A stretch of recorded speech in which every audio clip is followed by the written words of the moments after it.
Right, I think folks are still joining, but we're aware that everybody's on very busy schedules, so I think we're going to get started anyway. I wanted to welcome everybody to this webinar. My name is Sarah Hess, and I work in the Health Emergencies Program at WHO. I'm sure many of you are returning viewers, so we welcome you back to this EPI-WIN webinar, and we welcome those of you who are new. We can see in the chat that we have people from all over the world joining us, and so it really is a pleasure to have you. We are live streaming this event to YouTube, so as in previous times, you will find the recording on the YouTube channel. I'll send that out after this webinar to everybody who's registered for the webinar. I will be sending out the slides as well, so no need to ask about that. Those will be coming your way. We hope to, at the end of the presentation, have some time for Q&A. So please, if you do have questions, put them into the Q&A function on Zoom. I have my colleague Judith, who is one of our scientific experts here, who will be answering some of those by typing in their answers. And after that, Martin, who is our guest speaker, will also be answering some of those questions live. So without further ado, I'd really like to welcome Martin. We've had him before on our webinars previously last year. And Martin is the coordinator for the Initiative for Vaccine Research in our Immunizations, Vaccines and Biologicals department here at WHO. And Martin is going to give the presentation today. So Martin, over to you. So thank you very much, Sarah. So good morning, good afternoon, good evening, everybody, and thank you for joining this webinar. I'm going to talk today about the immune response to SARS-CoV-2 and the viral infections. And for those of you that joined my last one several months ago, this is very much an update, taking into account some of the things that have been learned over the last several months. So what I'm going to talk about today, let me make sure that I can move slides. Sarah, I've got a okay, it's okay. I found out how to do it. So I'm going today, I'm just going to very briefly cover the global situation, the immune responses to viral infections, innate immune response, the adaptive immune response. These I've covered previously, but I'm going to go through them again. And now then we're going to talk about reinfection of SARS-CoV-2, immunity through vaccination, the COVID-19 protection measures, and touch briefly on the WHO resources.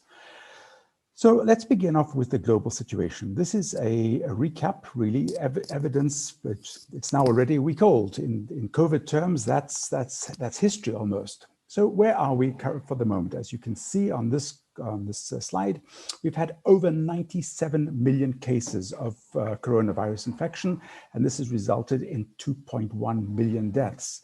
And what's scary looking at this is we've been in this now for nearly a year. And you can see that this began off in April last year. And this curve, the black curve, which is number of deaths, has never really dropped down. It's plateaued out for a while and has then gone up. And we are now really in a rather scary situation. And you can see from the colors, the bars are the number of cases, the black line is the number of deaths, that it's in the Americas and European region that we are seeing the greatest number of cases. Well, let's go on now, next slide, and look at where these cases are happening. So here you can see the coloration is by COVID cases per 100,000 population. As you can see, it's primarily North America, Latin America, as well as Western Europe, where the bulk of the cases are, with some then across Eurasia, and not a lot of reported cases for the moment in Africa. And when we then look at the number of deaths, which is this slide, we can see that in deaths per 100,000, it looks fairly similar, with quite surprisingly though, standing out is the Southern African region. So that really covers what the situation was a week ago. And as I said, this is a scary situation. Well, the good news is, of course, we've learned a lot about coronavirus in the last year. We've made incredible progress on vaccines. I've been working in vaccine development most of my life, and it used to take us at least 10 years to make a new vaccine. Now, 1 year on, really from the serious spread of this disease, we are already having vaccines rolling out in many parts of the world. So let's get into the immunology of this. Now, what is the immune system? The immune system is the body's natural ability to defend against pathogens, viruses, bacteria, parasites, and to resist infections. Now, what I'm going to talk about today are the two types of immunity. We've got the innate immunity. Innate means you were born with it. And there's the adaptive immunity. That is the immunity that you've acquired as life goes on, and you've been exposed to antigens, you've been exposed to pathogens, and your body has adapted to these. So your innate immune response, which is this little box on the left, this is your first line of defense. It generates an immediate response to any infection. Really, what's happened over evolution is that our cells have learned to recognize pathogens. They've learned to recognize viruses, they've learned to recognize bacteria, they've learned to recognize parasites, and to mount an immediate response to these pathogens. And these secrete things which, well, amongst many things, we call interferons. The name interferon, it interferes. It interferes with the virus, or it interferes with the bacteria. And this will slow down, or in some cases, even completely stop the pathogen that's infected you. Now, for many cases, for many pathogens, this is insufficient. And what happens then is the body will mount an adaptive immune response. Adaptive, this means your body has to learn about the pathogen, it learns to recognize the pathogen, and it generates a response that recognizes the pathogen. Now, this is important because it becomes more specific. It will help kill the infection you currently have. But also very importantly, and we'll get to this later, it allows your body to respond quicker the next time your body sees that pathogen. So this is going to be very important because we think that coronaviruses, this SARS-CoV-2, this is going to be circulating for a long time. So it is your adaptive immune response that's seen it, or that's seen the vaccine, that's going to hopefully mean that the next time you see SARS-CoV-2, it's going to be a very transient infection, hopefully a few hours, maybe a few days, and not be severe. So this adaptive immune response it comes to play after about a week, and it involves two types of cells, the T cells and the B cells. I'm going to go through these carefully. If you don't have any background in immunology, it doesn't really matter, just hang on for a while. We'll come back to some less scientific things in a moment. First of all, let's just begin with this graph that looks as if a child was scribbling on a piece of paper. And let's begin with the curves that begin furthest over on the left. On my screen, it's a light blue line. And this shows that on day 0, the moment the virus has come in, your innate immune response is beginning to happen. It happens within minutes of your body seeing the virus. And this is going to go up to maximum peak at about 8 days, but by 10 days, your innate immune response is no longer functioning. Now, the thick blue line, which goes up to the top, this is where you can detect the virus. But this means that your body is mounting an innate immune response before we scientists, before we can even detect the virus. So your innate immune response is really sensitive. Then what kicks in a short while afterwards is the cellular response, which is, we'll get to this in a moment, the T cells. And then after a few days later, we start seeing the early antibodies, which are what we call the IgMs. Now, these are early and relatively short-lived. And by about 10 days after the infection, we will start seeing the late antibodies. These are the IgGs. Now, IgGs hopefully are going to stay with you for many months, maybe many years. And hopefully these will serve to protect you against the future exposure. Now let's get into a bit more detail. So the innate immune response. So as I've said, when the virus enters the body, cells recognize markers present on the virus. These markers could be the viral DNA, they could be the viral RNA. If it's bacteria, they recognize the lipids in the bacteria, they recognize the polysaccharides, and it results in an instantaneous non-specific activity, antiviral or antibacterial. Now, the cells of the innate immune system, for those that are interested, macrophages, neutrophils, natural killer cells, dendritic cells, you don't need to know this, but what you do need to know is that when you are young, your innate immune system is pretty good. When you get later and you beginning to get into your late 60s and early 70s, your innate immune system is not so good. And this partially explains why the bulk of the severe diseases that we are seeing are in older people. Their immune system, their innate immune system, is just not quite as responsive, just not quite as active. Now, that's the innate system. As I said, it lasts only a few days, but it is essential. Now, let's get on to the adaptive response. This is how your body learns to recognize what came in and to be ready to respond the second time. And it also helps, there's two parts to this, the T cell response, the B cell response. And the T cell response is required to help the B cell response. So we can see here, I've specified CD4 helper cells, helper. It means it will help the immune response. And there's CD8 cytotoxic T cells. These are the assassins of the immune system.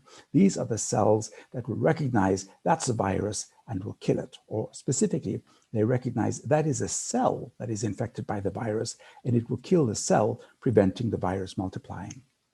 Now, we need to have these. And again, young children, even healthy adults through to the age of about 50, their T cell response is pretty good. But when you get after 65, 70, your number of T cells that are naive, that have never seen a virus before, begins to decrease in number. Again, this also explains why older people tend to develop more severe diseases than younger people. Now, very importantly, for much of what we're going to talk about is in the adaptive immune response of the B cells. Now, B cells are the cells that produce the antibodies, and it's the antibodies that are going to be measured if you go for a serology test, the antibodies that we're going to look at to say, yes, you have been infected in the past, or yes, the vaccine has induced an immune response in you. As I've already mentioned, we get the IgM antibodies. These are produced first and disappear after a few weeks. What's good about them is they come very quickly. And the IgG antibodies that are produced at the same time, a few days later, and remain elevated for months or in some cases, even years. Now, what's important is something called affinity.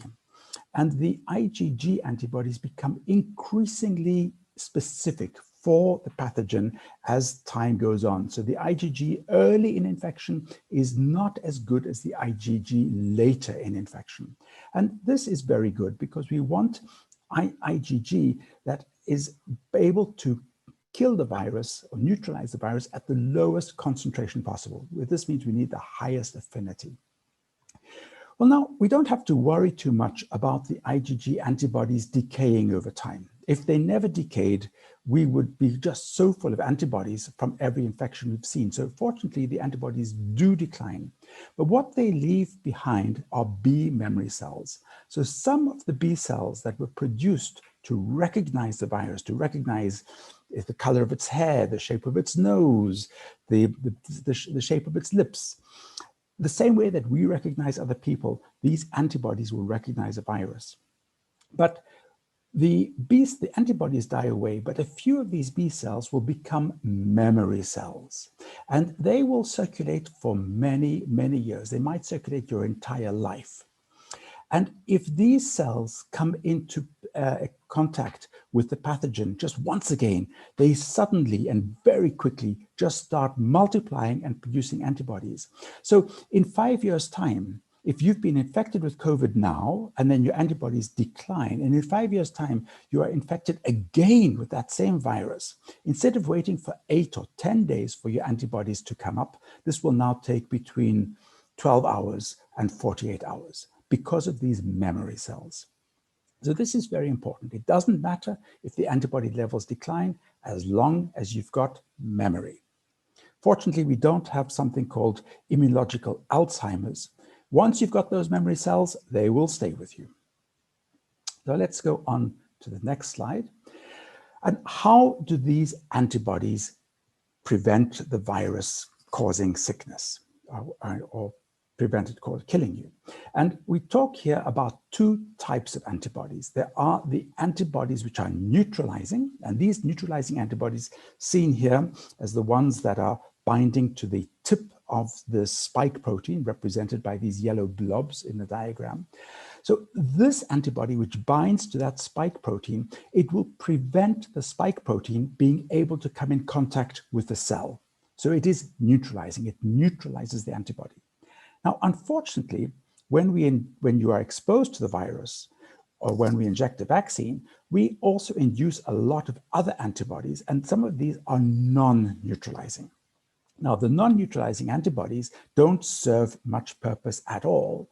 And in actual fact, if you've got very high levels of non-neutralizing antibodies and low levels of neutralizing antibodies, these non-neutralizing antibodies can potentially, in some diseases, have a negative impact on the infection.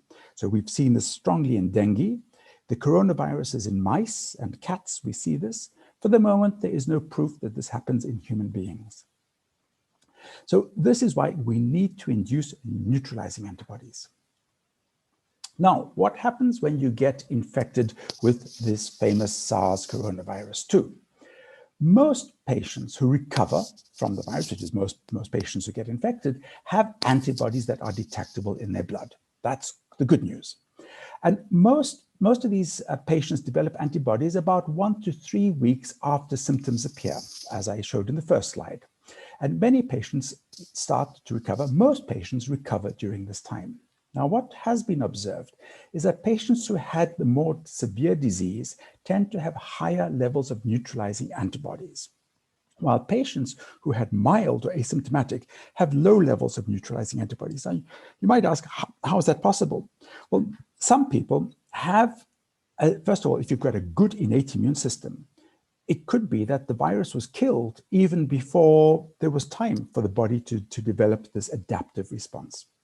But also, some people may have pre-existing antibodies to other coronaviruses that we don't know, but we suspect have some role in providing you with some protection against the severe disease caused by SARS-CoV-2. Now, what we've seen is that in certainly the UK, we tested 20,000 residents. 99% of people who were tested positive, they had antibodies for at least 3 months, and 88% of them have had antibodies for the full 6 months studied. This is a good sign. It means that it's highly unlikely that during this period you can get reinfected. But as I said, even if those antibodies decline, if the virus has not changed, and we'll get to the virus changes in a moment, if the virus has not changed, your memory immune response would kick in and kill the virus before the virus had time to kill you. You might get a bit sick, but you won't, hopefully, you wouldn't get severe disease. Now, what about the T-cell responses? So in people that had low levels of neutralizing antibodies, as I've said, the innate immune response could have cleared the virus. Otherwise, it could be that the T-cell response cleared the virus. And we also know that people that were exposed to certain coronaviruses in the past, maybe animal coronaviruses, maybe other human coronaviruses, quite a lot of them, especially younger people, have T-cells that recognize SARS-CoV-2. And we suspect, but don't know, that these T-cells may prevent the disease getting severe when they were exposed to SARS-CoV-2. So this we know that people exposed to SARS-CoV-2 may develop virus-specific T-cell response without detectable circulating antibodies. So the fact that you have no antibodies does not mean you are not infected. The fact that you have B cells or T cells that recognize SARS-CoV-2, especially the T cells, it does not mean that you were infected. These could have come from other, rarely, but could have come from other coronavirus infections. And what about reinfection of SARS-CoV-2? So generally, a person who recovers from a viral infection is protected against a new infection. Now, this doesn't hold true for all diseases. For influenza, when you've recovered from influenza, you can get influenza the next year, but it's not the same influenza. It's a slightly different influenza. And up until a few weeks ago, we thought that that SARS-CoV-2 was one virus and was going to stay the same. Now, we'll get to this in a moment, but we're beginning to realize that might not be the case. So it's not yet known how long protection will last after SARS-CoV-2 infection. To date, Reinfection is rare. We have a few reported cases, but only with this, I think, being one single case where the reinfection was very severe, I think resulted in death, but this person had very severe medical conditions prior to infection. So the preliminary results from SARS-CoV-2 immunity and reinfection evaluation, this is a study called SIREN, concludes that past SARS-CoV-2 infection reduces the risk of reinfection by 83% for at least 5 months, and fewer than 1% of the study participants, there were 6,000 of them, who had COVID-19 were reinfected. So that's a very good sign, on condition that the virus does not change significantly. So we'll get, as I said, we'll get to that in a moment. Now, this is where we are. What about changes to the virus genomic sequence? I'm sure you will have all heard about the mutations. Mutations first really raised their head when mutations were detected in mink farms in Denmark. And it was realized that the mink were getting infected and the mutations were happening in between the minks. And then the virus was able to jump from minks back into humans, bringing some mutations that had not previously been seen in the human population. As a result of this, unfortunately, millions and millions of these poor animals had to be sacrificed because people were scared. And we've now realized that actually mutations are happening all the time. Now, these mutations can make prior immunity less effective. What happens with influenza? You were infected last year with influenza. Well, this year, it's a different virus. It's got slightly different amino acids, and the immunity you made last year doesn't recognize the virus this year. So we've seen several SARS-CoV-2 variants that have evolved. That involve genetic mutations of the spike protein. Why do we emphasize the spike protein? Because that is where the neutralizing antibodies bind. Mutations elsewhere might be less important. It is the mutations in the spike protein that are important about your ability to prevent reinfection and the ability of vaccines to work. So currently, as of today, studies are ongoing to investigate if some of these variants can evade the immune response from previous SARS-CoV-2 infections. So people that were previously infected, can they be now more readily reinfected with the SARS-CoV-2 than if it hadn't changed? Now, in lab experiments, one of the mutations in the variants identified in South Africa and in Brazil has helped the virus evade antibodies generated after an initial infection. So for the moment, we think that some of these mutations at least mean that your antibodies or your immunity that resulted from a first infection, let's call it with a Wuhan strain, the first infection will not provide as much protection as we had hoped against these new strains. And in Brazil, studies are ongoing to determine if the new variant, P1, may lead to more cases of reinfection. So this is data we are generating every single day. There are teleconferences to discuss this, and we're trying to work out what exactly is happening. Now, what about these variants and vaccines? Because the vaccines, we began developing these vaccines just over a year ago. And great, we've made these vaccines within a year. That's fantastically good news. But will these vaccines work if there are now mutations happening? Or are we going to have to do like for influenza, where we have to keep producing different vaccines? For influenza, it's every year. For COVID, we don't yet know. So the current variants involve mutations of the gene for the spike protein that is targeted by most, if not all, of the COVID vaccines. So several COVID vaccines have reported reduced efficacy to protect against mild to moderate disease in people infected with these SARS-CoV-2 variants. We still think the vaccines will provide protection against severe disease and death. In other words, mutations have not yet reached the point where the virus is completely free to wander through your body. But it is looking as if the vaccines, at least some of the vaccines that we have, protect less well against the variants. So you can get some mild disease. Now, some vaccines may be more susceptible to effects than others. And especially there's some vaccines that are using a very small part of the spike, which is what we call the receptor binding domain. This is small, so even one amino acid changing in this could mean that the vaccine doesn't work anymore. Others using the whole inactivated virus, where you've got the whole virus, might be less susceptible to these mutations. So this needs to be studied, and we need to understand what the impact of this is going to be. Now, I don't have to remind you that you can, in many cases, avoid getting COVID-19. Keep your distance, wash your hands frequently, cough and sneeze into your elbow. Well, that doesn't protect you, it protects others around you.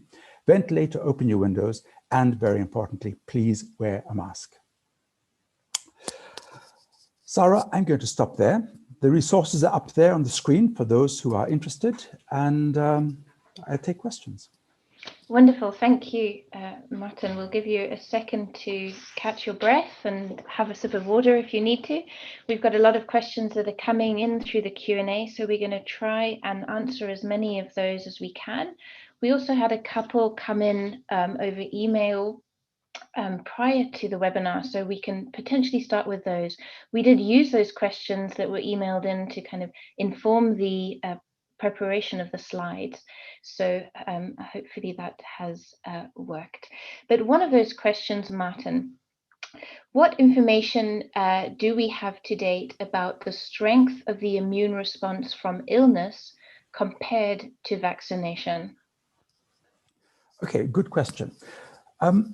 What we have is quite good data from each of the vaccine manufacturers, where they have taken what we call convalescent plasma.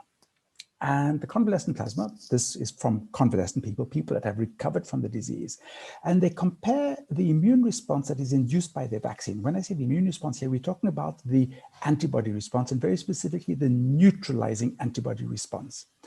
And we have seen that for most of the vaccines induce a much stronger response than that which is seen in the convalescent plasma. So the average convalescent plasma has a lower response than the average vaccine response. Hope that answers the question. Thanks very much. So regarding another question from Rob that's come in, regarding the variants, will the immune response be slower in responding following previous exposure to other forms of the virus? Good question. I cannot see why it would be slower, and in actual fact, it could be quicker. Now, why could it be quicker? The variants that we identify are typically variants in the three-dimensional structure of the spike.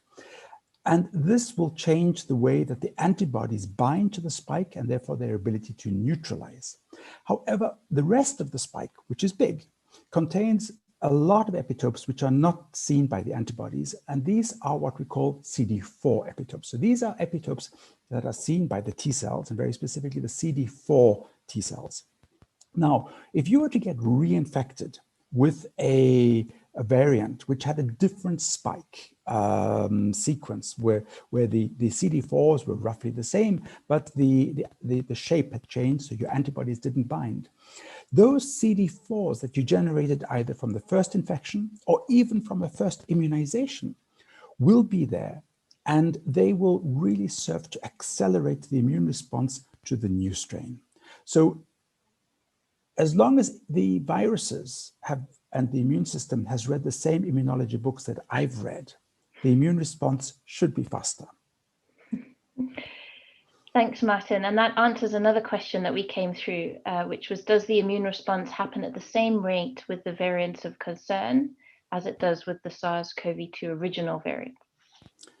Repeat, I didn't capture that. It answers, I think you've already answered it, but okay. It was a question saying that does the immune response happen at the same rate with the variants? Yes. There's no reason to suspect that it is different. Great. Is there a measure of the memory cells? Can we quantify them? Yes, there are ways to quantify memory cells, but it doesn't serve much purpose. It's a rather academic exercise, and it helps us explain why, for example, during the 2009 H1N1 pandemic, why older people were less susceptible to the disease than younger people. That was because they had memory cells from a similar virus that circulated many years before. So we can measure it. There's not a tremendous amount to be gained by doing that measurement. Right, thank you. And I just want to remind folks, if you are putting in questions, rather to put them in the Q&A than the chat, because I see some coming in the chat and it's difficult to monitor the chat and the Q&A. So if you put them in the Q&A, it's easier for me to find those. So thank you for that. Right, on to some more questions. Do we know anything yet about what the side effects in the long term are of the COVID-19 vaccine? What we know about the side effects in the long term. So currently we think that there are no long-term side effects. Now, I think that's a reasonable statement. For most of the vaccines that we use on Earth, we have not seen any long-term side effects. Some vaccines have short-term side effects, and we would have seen those. But we've never seen vaccines that have long-term side effects other than keeping you alive, which is a side effect. So I think we can say that these vaccines are safe in the long term until evidence arises to the contrary. But no such evidence has ever been found for vaccines. Thanks, Martin. So Daniela would like to know, for COVID-19, how can it be explained that today the transmissibility of the disease of a vaccinated person is not known? So we don't know yet how much a person who's vaccinated will still transmit the disease. And how is that justified? And what can we do to make the situation better for the next vaccines? Very good question. Okay, so when you get infected with this virus, it goes, first of all, into the nasopharyngeal region, and it starts multiplying in your nose and in your pharynx. And then it starts going down your trachea, into your bronchi, and finally into the alveoli. When it's in your alveoli, you're not in a very good state. Now, that initial replication is taking place in the mucosal system. It's at the edge of the body, not quite outside the body, but it's at the edge of the body. Now, the immunity that we are inducing with the current vaccines, the vaccines that are injected, this immunity is what we call a systemic immunity. This means it is in your bloodstream. Now, it takes time for the immunity in the bloodstream to prevent the replication that is taking place in the mucosa, because the mucosa is almost outside the body. Now, we've seen this with influenza. Influenza, we've got two types of vaccines. We've got a vaccine we inject, and we've got another vaccine which we put up the nose. The vaccine that we put up the nose induces mucosal immunity, and this mucosal immunity is very good at preventing replication in the nose and transmission of the influenza virus. Unfortunately, this vaccine works well in children, but not well in adults. So now, for the moment, our COVID vaccines are systemic, and they prevent you getting sick. That sickness results from the virus essentially becoming systemic or causing getting deep down into the lungs. It is not going to, for the moment, significantly reduce the replication of the virus in the nose. So what can we do about it? There are groups that are developing vaccines that are hopefully going to induce some mucosal immunity. But let's not forget, for the moment, the vaccines prevent you getting sick and definitely, very definitely prevent you getting severely sick and dying. So that is our first objective. If we can get vaccines that prevent transmission, that would also be good. Now, what do we know about the duration of transmission? If you get an infection without being immune, the virus will be replicating in your pharynx for 8 days, 10 days, 12 days, I don't really know, but a long time. We think that if you get one of the current vaccines, it will be replicating less long, therefore you will be shedding less long, but we do not yet have rigorous studies on this. These studies are quite complicated to do, and they're being undertaken right now. Over. Thanks very much, Martin. You're getting a lot of comments in praise of your presentation and the clarity of your description. So I just wanted to pass those over to you, because I'm sure you're not watching the comments right now. Right, we have a question. Given that, do you think that the mRNA developed vaccines are at a disadvantage against when it comes to considering effectiveness against the variants? No, I don't. Currently, we don't have good reliable data on how any of the vaccines are responding to the variants. We've got fragmentary data. We've got data from very small sample sizes. It's very dangerous to over-interpret the results seen from small sample sizes. What I would like to point out, though, is that the mRNA vaccines, if we do need to change the strain, so let's say we do see other strains evolving, the mRNA vaccines are going to be very easy to rapidly change the sequence and adapt this to. The viral vector vaccines, be they the chimp adenos, or the adeno5s, or the adeno26s, this will take a little bit longer. And the purified proteins will take even longer. The whole cell inactivated vaccines, it's also fairly quick.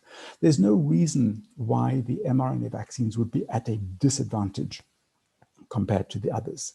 Where the ones at a potential disadvantage, I must be cautious here because this is entirely theoretical, there's no evidence, would be those vaccines that are using only a fragment of the spike. If you've only got a fragment of the spike, it's what we call the receptor binding domain, if there's a mutation within that part, this could really make the vaccine less effective. Over. Thanks, Martin. So Amalid writes, according to Martin's explanation, if we are developing vaccines based on the COVID-19 genome, why do people who have already had the disease need a vaccine in the first place? And yes, if they do they really need 2 shots?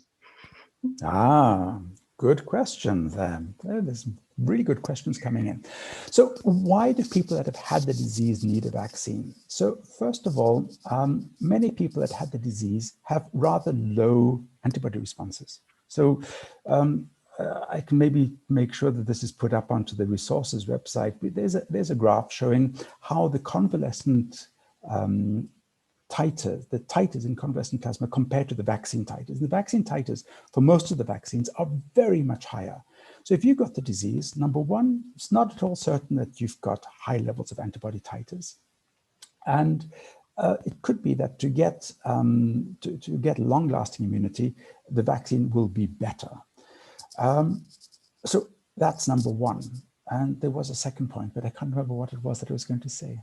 I think that's the main one. We'll come back to you on that. Right, I had a question which I've also lost. I was doing too many things. I'm trying to find it again. Sorry. Why 2 doses? Sorry, yes. Why 2 doses? Why not 1 dose? Here, this is fairly complex now. The studies that were done to approve the vaccines the majority of these were done on naive individuals that had not yet seen the virus. And we saw that for most of the vaccines, 2 doses was much better than 1 dose. Now, 2 doses also serves to provide a higher affinity of the antibodies and also is going to induce more of these memory cells that you're going to need later on in your life. Now, what is the risk of infection followed by 1 dose? Here we're going to get into some pretty arcane immunology that not many people may be able to follow. Now, the risk is that with just infection, so when you got the infection, you got antibodies to the spike and you got antibodies to the non-spike. Let's for the moment just imagine that those non-spike maybe not all that good for you. If we now give just 1 dose of the vaccine, you will get boosting of the spike, but maybe not enough. We know that you need anti-spike antibodies. We know specifically that you need antibodies to that little tip of the spike, which is where you get that neutralization. And 1 dose, it might work in many people, but the risk is that if we start saying to people, well, you had COVID, we don't know anything about your antibody titers. We don't know how your body responded. If we just give you one dose, you could get a suboptimal immune response, but you could also, the risk is we could actually be inducing a slightly biased and not very good immune response. So two shots is better for those vaccines that we have seen require 2 shots. Thanks very much, Martin. So we have a question from Sally. If I understand correctly, some of the severe symptoms and death due to COVID-19 infection are linked to the natural immune response to the virus. Is this correct? And if so, then what is the link between this process and the immune responses provoked by the vaccine? Okay, that's not quite correct. What I tried to say is that if you have a strong innate immune response, such as that typically seen in younger people, this serves to very rapidly, within the first hour or 2 hours of infection, to wipe out a huge part of the infection. That means that there's very few viruses that are left to continue the infection. And that clearly plays a role because we know that the viral challenge, the number of viruses in the body, is a significant indicator of how the disease is going to proceed. But now, unfortunately, what we also know is that later on in the infection, when the adaptive immune response has not been able to clear the virus, this is when, unfortunately, the innate immune response comes back. Well, it's never gone away, but the innate immune response kind of loses control. And this is what happens. This is what we call the cytokine cascade. This is an unfortunate consequence for several viral infections, but also certain bacterial infections, such as bacterial sepsis, where the body has not been able to control the pathogen and the immune system gets out of control. Now, unfortunately, when this happens, these cytokines that are normally at low dose, they're antiviral or antibacterial, now suddenly they become anti-U. And this contributes to very severe disease. I hope that answers that good but complex question. Thanks, Martin. And I know that you're very much in demand, so I don't want to take up too much more of your time, but maybe we'll have a time for a few more questions, if that's okay. Yeah, sure. Great. So we have a question from Karen. What is our current knowledge of the mucosal immunity against SARS-CoV-2? I know you talked about this previously a little bit, but are there any perspectives using it for nasal drop vaccines? Okay, very good question. And unfortunately, I must begin by saying we don't know a lot. This has been, I would say, a bit of an orphan subject. Not enough people have been doing research on this. One of the reasons is many immunologists know how to take blood. We can take a drop of blood. We can put a needle into you. Getting samples of the nasal mucosa is more complicated in nasal, and it's more variable. So it's a little bit less easy to study. And unfortunately, it's been less studied for SARS-CoV-2. But we know from other mucosal infections, such as influenza, that a mucosal immunity would be a good idea. Now, when you inject vaccines, this does not tend to induce mucosal immunity, but if you already have mucosal immunity, such as resulting from infection, sometimes the injectable vaccine will boost that mucosal immunity. This needs to be studied for SARS-CoV-2. It has not yet been studied in detail. But the good news, several groups are developing nasal vaccines. Now, the problem is that the only nasal vaccines that have worked to date in our history have been the live attenuated nasal vaccine. So live attenuated influenza vaccine works very well. The non-live influenza vaccines that were put up the nose had unfortunate severe consequences in the form of partial transient paralysis in the face. So that was taken off the market. So it's a great topic. I think that our future might involve us needing to get into this in more detail. Not enough attention has been paid to date. Over. Thanks, Martin. And along the same theme about the mucosal immunity, a question from Marie. So does natural acquired immunity confer mucosal immunity? Probably. I'm waiting to see a rigorous study that proves this, but I would bet yes. But it doesn't mean that it's going to be against the next strain. Yeah. So it might not protect you against the next strain. Thanks. And I know this is a question that's come up, and we've seen it quite a bit on other platforms as well, including social media. So it'd be great if you could make a comment on this, Martin. This question is not immune related, but do we know how this mRNA vaccine impacts our DNA? If it does at all, will there be generational protection if I have a child after I get the vaccine? Okay. Good question and a very easy answer. It does not. Now let me explain why it does not. So first of all, the mRNA does not get into the nucleus. So the mRNA, in order to get involved in our DNA, so that in our cells, we've got the DNA in our cells is inside the nucleus of the cells, and the RNA, your body, every single cell in your body contains mRNA, which is necessary for that cell to be producing all the proteins that keep the cell functioning and keep you alive. So there's the nucleus and there's the cytoplasm, and then there's the membrane around that. So that's the cell. For the mRNA vaccine to work, the mRNA gets into the cytoplasm, and where it is translated along with all of the other mRNA into protein. This is happening every single second in every single cell of your body. And when we add mRNA, it's no different. But mRNA does not get into the nucleus.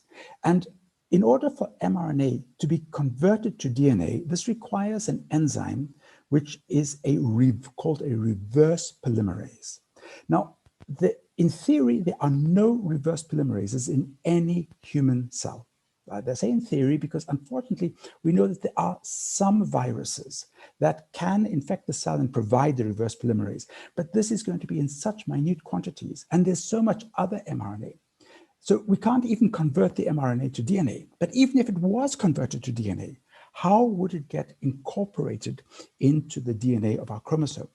This can be done genetically. We can add the sequences on each end that would make it bind to specific regions of your chromosome. This is how gene therapy works. And that piece of DNA then gets incorporated into your chromosome, if you're lucky, for gene therapy. But we can't do this from mRNA. It just can't be done. So the answer is you have no risk for your children. Over.